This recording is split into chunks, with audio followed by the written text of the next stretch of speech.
Hello, and welcome to ABG, a podcast for the modern-day Asian American woman. My name is Helen. I'm Janet. And I'm Mel.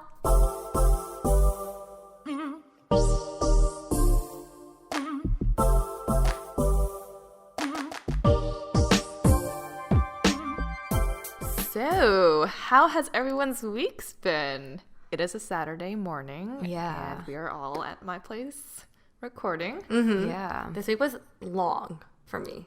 So, what do you have going on? Well, so for my team, we're actually having this huge shoot on Monday with this influencer. I don't think I could say her name yet, but it's been a whole ordeal running around trying to figure all the details out. So that's why I've been stressed at work and I've been brain dead at home. It's okay, it's the weekend. You're Yeah. here. Yeah, and I'm kind of sad too because my man friend is not here anymore because he's in Taiwan for like 10 days. So So he's like, is this like the longest period you guys have kind of been apart per se since you started dating? Your man friend. I don't know. I mean, yeah. I Mel's could say- boo. Mel's boo. Yeah, actually, I guess I can say he's my boyfriend now. I know. Update. Wait, I'm pretty sure our listeners want an update. Okay, I'm getting shy. Okay, so last time we talked about this, I just met him and we've been starting to date. Yeah. And we were deciding on going to that wedding, right? Yes. Yeah. In SF, yes. Yes. Well, he ended up going to the wedding with me. It was really fun, and he met my parents, and that went really well. My parents actually really like him a lot. My dad actually doesn't really talk to anyone because he's really quiet and just speaks Chinese, but he was able to talk to him and conversate. In Mandarin? In Mandarin, Okay. so, Oh, that's nice, brownie yeah. points for the boo thing. Yeah. But it went really well, and then a month later, he asked me out, Like formally. formally. How yeah. did he ask you out? Okay, so, Were you guys on the beach? no. Were and I- there flowers and hot Cheetos involved? Did you hold his shoes? No shoes involved. No, we were wearing shoes. But I was like, wait, that's weird. Shoes were off. What else was off? No, not like that. But it's actually a pretty sad day at work because people were getting laid off, Ooh. and we were supposed to have lunch, and then I was like, hey, weird things are happening at work. I don't think today's a good day. And he's like, okay, I won't come in for lunch. Let's grab dinner instead. I was like, okay, that sounds fine. He told me to call him when I'm in my car, and I was like, why are you? I was like, just tell me where to meet, because why am I gonna go Why in do my you need car? to know exactly where I Yeah, am? why is he be in the car? But that day was so stressful. I was like, okay, whatever. I went to my car and I call him because I always call him my drive back home. And I was like, hey, so I'm in my car now. Anyways, today was so weird. And all of a sudden I hear a knock on my window and he's standing outside my car with like a bouquet of roses. Oh. And I was like literally in shock because I was like, how That did actually you? probably would have freaked me out. Luckily in the dark. but luckily the sun was out. But I was like, wait, So it wasn't dark. it's employee parking. How'd you get up here? Huh. Do you think it was a proposal? You're You're like, dude, this is a little soon. in my parking garage. No, but he was like, this is not the only reason why I'm here with these flowers. And I'm just like, holy shit. Even right now talking about it, I'm sweating and I'm getting really flushed. Or maybe because it's just really hot in here. But yeah, then he like asked me out and then I got really shy. Aw. Then we went to get pho because that's like the best thing ever. Cute. That's a very Mel celebratory meal. Yeah. It wasn't hot Cheetos, but I think pho is it's a good alternative for sure. That's cute. So you've been formally together for about 3 months, but you've known each other now for 5 or 6 months. So this is usually when you get deeper into a relationship, you start to maybe run into differing opinions, or you might have like mini fights or like big fights or whatever that is. So why don't we kind of talk a little bit about that? And since the three of us all have different kind of perspectives, so Mel, you're kind of newly into a relationship. Helen, you've been in a relationship now for like many years. A couple of years. How long? 2 to 3. Okay. And I am not in a relationship, but I've been in the last couple of years dating. So that has its own different experience of like how you might clash with someone. Why don't we share with our listeners today? We wanted to talk a little bit about problem solving. Yes. Yeah. So now that Mel, you and your boo have been dating, some of those warm and fuzzies in the beginning, maybe, you might be facing some like harsher realities. Yeah, we definitely still have those moments where we're in bed cuddling and it feels so great, and I feel like, oh, I'm so like giddy. Cloud nine, yeah. I definitely still feel that way, but I think me and him are both very opinionated people. So I think with that, sometimes we have like a mix of opinions on things and we start clashing on certain things. Also, one thing I did notice being in a relationship, like we have situations and problems here and there, but for me, just being single for so long, having to deal with someone else that's really important to me has been an issue. Because it's just like, oh, what is this new thing in my life, you know? So I guess just stepping back a little bit. So you haven't been in a relationship since like 5-6 years ago, right? So this is brand new for those who are just joining us and listening. It's been, Mel just got a boo a couple months ago, and she was not in a relationship for like 5-6 years before. So this is like completely new, I guess. Is it what you had expected it to be like? Loving this other person and feeling like they kind of complete you in a way, but also feeling like you have to deal with these problems and issues. I think you're right. Since I haven't been in a relationship, actually since I was 19, I haven't been in a relationship. I've dated. So it's during that break of not being in a relationship, I fantasize of what it's going to be like, right? And the fantasies of it being like loving and giddy and all these like, oh my God moments are there for sure. Right. When it comes to problem solving, when I fantasize about that, I thought okay, we'll talk about it in 5 minutes, it'll be solved. So one thing I am noticing about me and my boo thing is like when we problem solve differently, or in a sense that like, You're on a different wavelength. Exactly. Yeah. Like for me, I cry like a baby. I literally cry all the time or not all the time, but when there's conflict, my first initial reaction is to cry. It's sadness. Yeah. And I'm used to talking things out, and like I'm really sensitive actually. And so with him, he's a little more like, he gets really like heated and he gets mad. And he's not that like, a lot of my friends, they date guys who are like the quiet people. Like when they're mad, they just stay quiet. But with me and him, we just talk about like, well, I think this, and no, I think that, and it goes back and forth a lot. And then as we talk, it kind of like, we aren't really seeing each other anymore. We're just talking on our sides, and then we just both get upset. Us three have talked about this before, but when you're younger, relationships feel a lot easier, right? Like less fights because there's less weight on every argument. Versus I feel like now when we're a little bit older, we're like, oh shoot, this might be the one. And then anytime you fight, it brings up problems, and you're like, oh, and you project that into your future because you're like, is that something that I'm going to have to deal with for the rest of my life? So you put more weight on it. And then you just get more like angry about the problem. At least that's how I felt in my relationships. And so, now that we're older, I'm noticing that like I get more upset about things, and then my partner also gets more upset about things. It's like, why are we fighting more than, I used to in the past, when I'm expecting it to be very puppy love-ish like it has been in the past. So personally, I guess that's what I've faced. Yeah. I think also, at least for me personally as well, as I get older, I feel that I establish different parts of my life more, and I get more clear about my values. There are more things that I will have a strong opinion about, right? Versus when I was younger, like I wouldn't necessarily fight about it because I didn't feel so strongly about it. But now as you develop more as a person, you have like certain things that you have a hard time budging on, right? Or even if it's not values, even if it's a lifestyle, like maybe I go to bed early now and you go to bed late, and like that could be such a simple thing that if you're not able to work together on that, could be a deal breaker. I don't know. And I almost feel like that's such dangerous territory, because nowadays with like dating apps and how easy it is to access like the amount of people, it's like if they don't fit into this certain box, then I'm just gonna, if they don't sleep early, then I can't live with that, and I'm gonna find someone else that does and has every other characteristic as the guy that I'm talking to right now, right? So it's like I feel like there's no budge almost. Like people nowadays are more willing to cut things off, right? Like, and that's actually a really big theme I want to talk about. For my personal, but we can. When Jenna was talking, like I totally agree, because I think since I've been single for so long, the strongest relationship I have is with myself. And to the point, like I think I know myself so well, and I know how I go about my day to day. My friends know me so well. And now bring in this person, just met me. Right. But now he's this most important person in my life. He's supposed to be, right? Right. And having him to figure me out and I me for him, then I start questioning like, oh my God, we're kind of like disagreeing on this. Wait. This is something I think very importantly, this is my value. But then I ask myself, wait, am I being like am I not inflexible? How much should you budge and how much should you exactly? not? Because you don't want to give up too much of yourself, but at the same time you want to be able to compromise with someone you care about. And so that's like an internal struggle, coming from single as fuck to like being in a relationship, That is a very difficult place to be, though. It's like, like how much do I compromise about myself in order to make it work with this other individual, and is that other person the right person for me to invest this much of myself into him, into this relationship? Well, since it's still premature for my relationship, I feel like when we do fight, we always end up with, we still want this to work, right? Man, like I think one thing I'm learning so much is every relationship is gonna have their issues. But choosing the right person you want to fight with, that's what, for me, it's making me go, I want to work this out with this person. You put any two people together, and because you're different individuals, you're going to clash on things, right? So like what is going to make it worth getting through together is you have to really want it and you want them.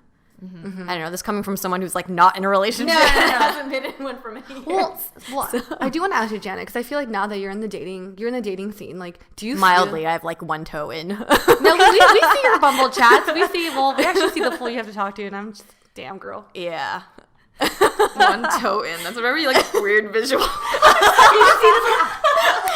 But now since you're in the dating scene, like, do you feel like when you see a quick problem with someone, you're automatically like, this is not going to work out? Yeah, that's exactly based on what Helen was talking about before. I catch that in myself a lot, and I know that, you know, or not only do I see that in the guys that I'm dating, but I see that with a lot of my single girlfriends too. And because the dating app culture gives you either the illusion or the reality that there's a lot of other options. You feel like if something's not going to work, like, it's not even about being greedy and finding better, but it's like this person isn't right for me, right? If you have that fantasy of the right person, like the right person would not, like, we wouldn't fight, or he wouldn't do this, or I wouldn't be that way around him. And that's something that I'm actively trying to check myself a little bit more on, but I still struggle with that, right? Because it's like, how much do you invest? And especially at this point, when you're barely dating, like I might have gone on one date with a person. What helps me decide whether I should continue to go on a second date, or if I should, you know,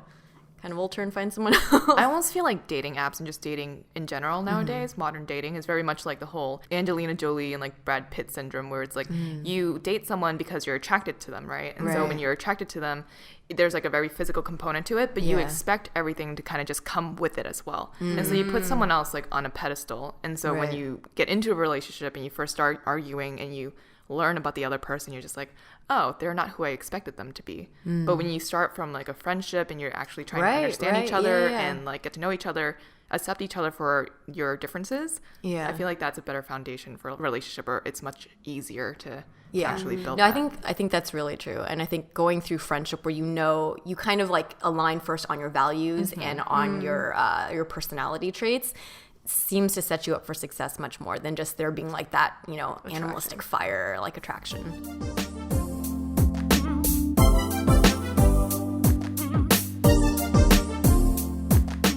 But there's one thing, like when you guys were talking about this, I thought about like me and my boo, and I'm like, you know, like when we do like have problems or when we're fighting, I feel like your mind gets so clouded with, we're in a fight right now, and you forget all the other qualities through your relationship, with your friendship. And you forget, like, oh my God, you bring all these great things to our relationship. And like when we're fighting, you're like, I feel so hurt. But you're like, but you make me feel great because me and you value family. Me and you have fun doing this. And like, and actually, Mel, when you're saying because you've been single for so long and then now you're like with someone and how hard it is to fight. I mean, I've had even like altercations with someone I barely just started dating because I haven't been used to like dealing with emotions for so long. The moment that like Pandora's box opens up, I freak out too, and I get really sad and I get really angry, and it's hard to transition. And I don't know, because it's like, here's this person that you like super care about, and you're like, oh, you get me, you know, you get me, and then when the moment they don't get you, you're like, what the fuck? Why don't you get me? Yeah, you're supposed to. You're supposed supposed to. to. Mentality, right? And it's kind of toxic. And then I made this comparison when I was fighting. I was like, I'm so used to dealing with like, you know, like conflict in a work setting. It's like, oh, let's sit down and talk about what's not working and how we. When emotions aren't involved, right? It's weird because I like, even with your friends, you kind of like, I don't know, me and my friends fight really cordial. Like, oh, you know, I just didn't like when you did that. Oh, really? Okay, I'm sorry. Yeah. Done. But when you bring in like your boyfriend, your emotions are just heightened. Yeah. And it's not like, I'm like, wait, why are you getting mad? We need to talk about this, and then write down our point A, B, and C, and then move on from there. And then, but sometimes it's not like that. I think people also approach arguments or how to express their feelings differently, right? Yeah. Like you might be styles. totally on the same wavelength in terms of like everything else in life, like I don't know, cooking, day-to-day life, everything else. But then when it comes to like how to express your emotions, sometimes people get angry. Sometimes people need time to just like go to a corner and just sit and like play Candy Crush or something.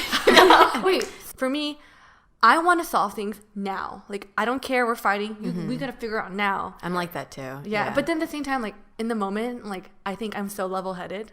In the moment, yeah. I'm like, oh my God, like, I'm being so level-headed and like an adult and I wanted to fix it out now. And he was like, nah, dude, I'm mad. Like, you got to give me some space. And I'm someone that like, the more space you create for me and the more time that passes, the more anxious I get. Yeah. But then one thing I'm learning is like, you know what? Like, for the better of our relationship and for us to solve this, I need to let that happen, because it's not fair for me to ask you, let's fix it now, when you're like, dude, I can't. I need to walk away. It's kind of like the differences in like love language, right? Yeah. It's like differences in argument languages. Well, what's your argument language? For me, I think, hold on, let me think about it. So I feel like it's changed. That's interesting too. Like how you might change your way of expressing your emotions. Right. Yeah. I think before I used to be, I would say, a lot more immature in how I argued, in that I felt like I was always right, and I wasn't as willing to hear the other person's side. And I think, like you, Mel, I also wanted to just be like, oh yeah, like let's just make up and call it a day, and not, you know, bring it into the next day, or just like get over it. You just faster, wanted to find that conclusion. You know? Yeah. And I think now it's more like arguments I see are actually good for a relationship, because then during those moments you can actually figure out what it is the other person really needs, and like how do you cater to that and compromise a little bit from yourself so that you can actually work it out in the future, because that's probably going to come up again at some point, right? Like everything else is like great, good, but like these moments of contention, that really defines like how like strong your relationship is. That's true. So are you someone that, do you like kind of working through it in the moment, or do you need space to think about stuff and I think deal with your feelings? I am more of a like, let me hear your side, you hear my side, and sometimes it like gets heightened because it's like, all right, you hear my side, let's hear more of my side. Why are our voices getting louder and faster? Oh my God. So in those moments, it's like, okay, let's step away a little bit, take a break, and then come back. So I like to try and figure it out faster, but sometimes that's just not the case. Yeah. How about you, Janet? I just cry. It's bad. I mean, because I haven't been in a relationship in so long. Like when I feel like the brief kind of like longer term relationships I've had in the last couple of years, because I'm not used to dealing with my feelings, and I, like you, Mel, I'm not someone who gets angry. I get sad right away. And so if someone comes at me with anger, I shut down and I can't. And then I also have this desire to solve problems like right away, because I don't like them to linger. But as with the both of you ladies, I've learned over time that you can't always do that, and you have to kind of learn to be patient. And like, I'm just like Janet. Like in the moment when we're like fighting, even though we're fighting, we're both mad. All of a sudden, I switch to. I just start crying. I need to be nurtured. And it makes it worse if you like come over here and hug me. And I think I told him, I was like, we're fighting. I just need you to hug me. He's like, dude, but I'm mad. Like, it's hard for me when I'm mad. I was like, and then in my head I was like, am I asking something so unreasonable right now? Yeah. You know, it's just hard. And it's like, if you go over and hug him, he'd be like, what the F? Like, I'm not in this like place right now. And one thing I noticed too, like, I think one thing I need to learn is to apply what I learned about him to our, like, not saying our next fight, but we're going to have like more like conflict. Yeah. But I think like last time I half-heartedly tried to, but not really. Because I think he knew, he told me I need my space. And then I was like, okay, 3 hours, that's enough space, right? No, it's not. You have like a timer going. Yeah, I was like, because I'm so anxious. I'm just like, I want to. Like, I was like, that 3 hours for me is like a year. Yeah. You know, and that wasn't enough time. So I was like, okay, you know what? Next time I really just have to walk away and just, you know what? We'll figure it out later. Because one thing I did learn is when I'm given that time, sometimes I feel like in the moment you feel like you're in the right. Like, I don't know why he's acting this way. I think what I asked is reasonable. But then when you give enough space to think about it, it's like maybe like then you start reevaluating. Like, what did I? Maybe sometimes you need the time for yourself. Yep.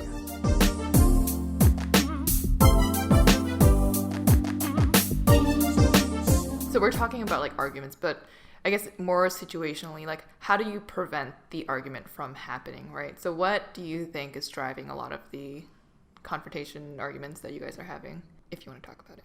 Oh, no, for me, it's more like, I don't know. I think it's because we're so fresh in our relationship. I don't know what triggers each other. So I guess the last argument, what triggered that argument? Well, I think one fight, I won't go into too much of details, but I think I asked him to like to give me more or something.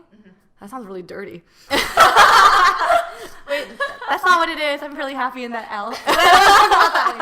No, but I think I asked him to give me more support with the podcast, to be honest, because I look at you, Helen, I see how supportive your boyfriend is with our podcast, And then I asked him that really like cordially, and he was like, he got really quiet, and he's like, I thought I'd give you support. And I was like, oh.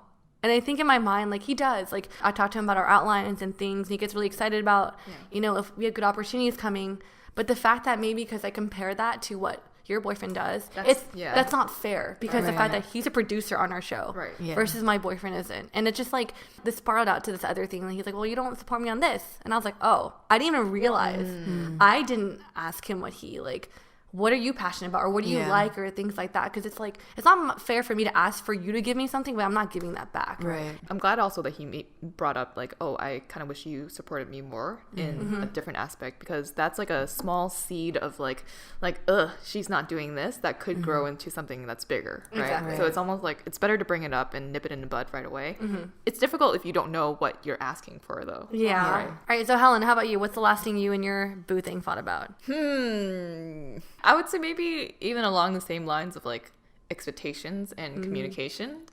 So New Year's, I was in Boston and he was in the Bay Area, and I had texted him. I was like, oh, hey, can we do this? Can we like go hiking on New Year's Eve and bring our journals and just like have a moment to ourselves, and, you know, just have alone time, but be together and just write and reflect about the year and like that's what we're looking, you know, forward to.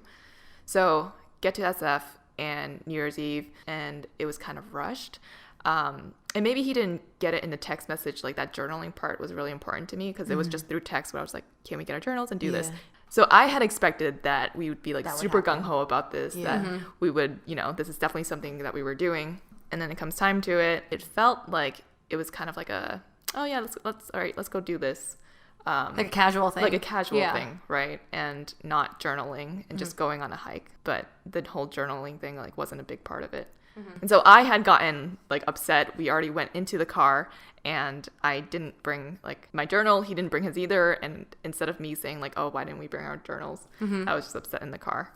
And so that started an argument. Oh yeah. Because I feel like in a way, like you, in your mind, you're like, this is really important to me and to us, or like, I thought it'd be really cool. And then the fact that maybe in your mind, like, oh, he blew off so easily, or like, oh, kind of like, oh, brushed it off. You're like, I wanted you to know that this is important. Right. And then that happens a lot. And then instead of just talking about it. Right. So it's, at the end of the day, it is really about like communication and like really pushing the point and not expecting the other person to already know what you're thinking or what's in your mind. I agree. I'm like that a lot too, though. I feel like if they don't get it and then I start to feel hurt, it's hard for me to bring myself down and just like, because one way you can nip it in the bud is just say it directly, right? Like, hey, this is something I really wanted to do. But when I'm emotional like that and I feel hurt, I'm like, why doesn't, like, oh, every movement he's making is like, he's not getting it. It just makes it worse and worse. And you get more and more pissed off. And then it becomes more physical, where you show it in your physical like movements and appearance. And you're like, can't he tell that I'm mad right now? And then that makes it worse too, is like, maybe he doesn't get it, but he probably senses you're upset. Right. But you're like, why aren't you reacting? Like, you're not acknowledging that I'm like feeling pain, or I'm not happy, or and then something. He's probably like getting more mad, like, why should she just tell me what's wrong? Why is she upset? Exactly. So and then it kind of snowballs. And then it becomes this whole like, and he goes, what's wrong? Nothing. Everything's fine. And then it's like, are you sure? Yeah, everything's fine. And then it just becomes this whole like, I asked her. And whenever a woman says everything is fine, usually it's not fine. But and to our point, like, we should try to be more communicative. But for a guy too, just as like a, you know, if your woman says that, please try to ask her. But then, like, I would say that, he got upset that I was, like, holding this back and I hadn't communicated. But I'm like, why are you getting upset when I'm upset? When I'm upset. So I feel like that happens, like, a lot. It actually, it does. Right. So I would say that now, when, like, that was sort of a learning moment for us. It's like, if you're feeling a certain way and you're going to bring in some sort of negativity into, like, our dynamic currently, like, you're responsible for saying it and then having the other person react, rather than just assuming, right? To like just communicate it up front. If you know that it might become something. If they don't act on it and it becomes something, that's on you then. You're assuming that the other person can read your mind, which they can't. I think communication is always like I always like boil it down to like, if there's an issue, it's because you guys didn't communicate it clearly what's going on. And the thing is, I feel it's so easy to say, right? Because everyone talks about what's, it's commonly highlighted as like the most important thing in a relationship. But what makes it hard to communicate is when you're emotional, right? Yeah. Like it's not easy to do all that. It's easy to say logically, but to actually like execute when you're like heated or when you're hurt or when you're angry, I think it's like really hard to do. Yeah. And I don't think the other person ever is doing anything to hurt you intentionally, right? Yeah, intent, actually that's a very good point. I think intention makes such a big difference, but even then sometimes it can be difficult to be empathetic to that when you're feeling so much. No, right? I agree. I think in addition to that, like approach is one of the bigger things that we do talk about too. Like if you're upset and you're gonna bring up something that is making you feel upset, instead of being irrational about it and like just right off the bat just like, hey, you aren't doing this or whatever, like try to understand where they're coming from. I feel like that solves a lot of the issues because then you understand like what they're thinking and that their intent is not to ignore what you had wanted to do. Like give them an opportunity to defend or explain, kind of, right? Right. That, And like, which can and make also you feel better. This is like so stupid, but I think it's applicable to many like areas, even like at work when you're giving feedback or something. Yeah. Always bring up something positive first. Yeah. And then bring up something that you're That's not true. feeling so good about. So I've been trying to take that approach. The more, if you're already going to talk about something heavy, if you're coming off either angry or sad, it makes it worse, right? Oh, yeah. So trying to keep it as like positive as possible. I think that's really good advice.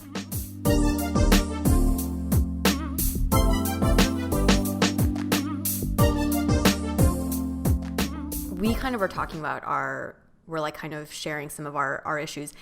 What's your kind of philosophy or theory on when you guys fight with your partner, and then do you talk about it with your friends? What have been your experiences on like feedback that you get, or have you had friends come to you sharing some of their relationship things, and like how do you generally like navigate that? I think for me, one natural way I cope with problems is I vent a lot to my friends. But one thing I'm learning also being in a relationship, like talking to my boyfriend, he brings up a good point. He's like, I think this is when we have problems or anything, I want it to stick between me and you. Because he's like, you don't want everyone knowing your dirt, right? Right. And I feel like I have heard a lot of situations with my other friends when they would talk about their issues to us. All we fixate on are the issues of the relationship. We don't see the good things that are happening in the relationship. Right. And then we naturally think like, oh, this guy's shit for you. Because why do you have so many issues? But in reality, all she's sharing is her problems. Right. She comes to you for advice when things are bad. Exactly. Yeah. She doesn't go to me when things are good. Yeah. Like that's She's gonna be with him right? when things are good. I feel like I go to Helen a lot because I'm like, help me, I'm in a relationship. I'm a noob. Did you vent a lot to your friends, or who do you vent to? Or I think in the beginning of our relationship, like I did vent a lot to like friends from home that I felt like were more removed from the situation. But I realized that the downside of that is that that's all I hear because I'm not home as often. So anytime we like catch up, girl talk and whatnot, like I would bring things up then, and they'd be like, "Dang, what a terrible guy." And I'd be like, yeah, but no. But they don't hear the but side. no. Yeah, right? yeah. Because they don't hear the good stuff. So yeah, when we first started off a relationship, it was like a little rocky. So a lot more arguments then. And now I feel like we're a lot more stable. So I'll go back and tell them like, oh yeah, we're so good now. We moved in together, blah, blah. And they're like, but is he still like this? And I'm like, no, he's not. And they're like, you sure? I'll have to like meet him and see for myself. Yeah. Right? So now I'm like a little bit more cautious about who I talk to. Yeah. I think my sister is for sure my outlet because I do call her and I tell her like everything. Anytime we're like going through something to a point where she's just like, Helen, okay, I'm just going to put my phone down, but I'm listening. Like, really? go Annie. Yeah. Yeah. But I think you do need someone to be your outlet when you're, venting or you feel like you have to vent. Right. Because when you internalize it, that's when it gets really bad. It gets so bad. Yeah. But I think also knowing the balance, like don't be telling like 10,000 people your issues, but like find like a one person or a few that you feel like you can confide in. But also try to like, I don't know, for me it's like respecting your relationship. That's why you do that too. Yeah. And it's helpful if it's like, if you go to someone like your sister who knows you really well, who knows your personality, who knows your values, and when you're sharing things, like they understand that it's coming from your perspective, right? And I think it's good to have that person who knows you be like a gut check. Yeah. Because you might have a certain inclination yourself, but they might be able to offer you an alternative perspective. Yeah. Because I feel like one thing is like you don't want to go to that girlfriend who's always taking your side. because it's Right, then they're yeah. like, what an asshole. I was like, yeah, but I also want someone to like Understand like, and call me out on my bullshit too. Right. Right. So finding that right person also is a challenge too. Right. And it's definitely helpful to just talk to someone, or else you're gonna see just your side, right? Like Janet, you were saying, just having someone offer that alternative perspective, like, oh, well, did you think about maybe he's thinking this? And then you're like, oh shit, was he? Yeah. Well, Janet, do you have any, like, did you vent to friends or? Yeah, I have like a couple of close girlfriends that I feel like know me really well and I know them really well. And so whenever things happen, like I'll just like word vomit to them, you know, either through like GChat or on the phone. I'm just like, blah, all these things, stress, Yeah. And usually they'll be able to, they're always, I feel like they listen really well, and because they know me, they'll always offer kind of like, well, I know that you're this way, blah, blah, blah. And I try to do that for them as well. And my approach usually is like, I want to be more of like an outlet for them. And I don't like giving people advice so much, because no matter how close you are to them, you are not one of the two people involved, right? And so generally it's like, I might, if I feel like there's a red flag, I'll say something, you know, but otherwise it's usually like, this is my perspective, but it's my opinion, I don't know. Or it's more like, I'll just listen and you ask them questions to help them come up with the answer themselves. Damn, Janet. I feel like, no, Janet always, like, when I talked about, like, you know, work stuff and vent to her, like, she's like a really good big sister. You have a good ear. Aww.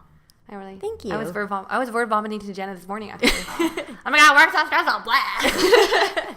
So one thing I do want to talk about before we end this episode is I actually want to call myself out on something that I realized being in a relationship, is that I used to be really judgmental on my friends and their relationships and their problems, because they'd vent to me and I'd be like, why are you with him? You could do so much better. And I was that girlfriend too. But then now, being in a relationship after so many years, you realize like every relationship has their own issues and nothing's perfect. And for you to figure out if you want to fight for this person and want to work things out, and if that person's your special person. And when your friends vent to you, like, that's just their issue. There's one problem they might have.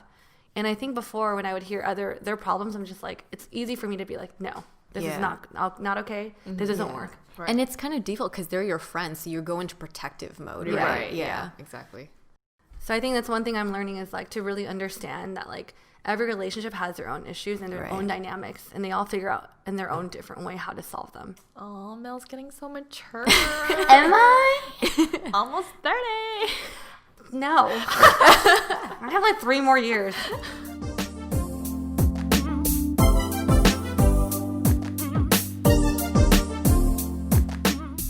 Yeah, Mel, I think it's really cool to see your process in a relationship. Like you getting into a relationship and now you going through, you know, the highs and the lows that I think a lot of relationships do go through, and not a lot of people talk about it. So I'm glad that you shared your experiences with us. I feel like we're growing with you, and our listeners are also growing with you as you keep sharing. I'm sure a lot of people appreciate the reality. Yeah. Thank you for sharing. Well, thank you guys so much for listening to another episode of ABG and joining us on our problem-solving relationships episode. You can catch us on our social at Asian Boss Girl on Instagram, Facebook, and we're on iTunes at ABG-Asian Boss Girl. Yes, yeah. Subscribe so that we'll just show up in your feed. If you're so inclined, please give us a rating or write us a review. And if you guys have any experiences that you want to share about problem solving in relationships, write us at asianbossgirl@gmail.com. Catch you guys on the next episode. Bye.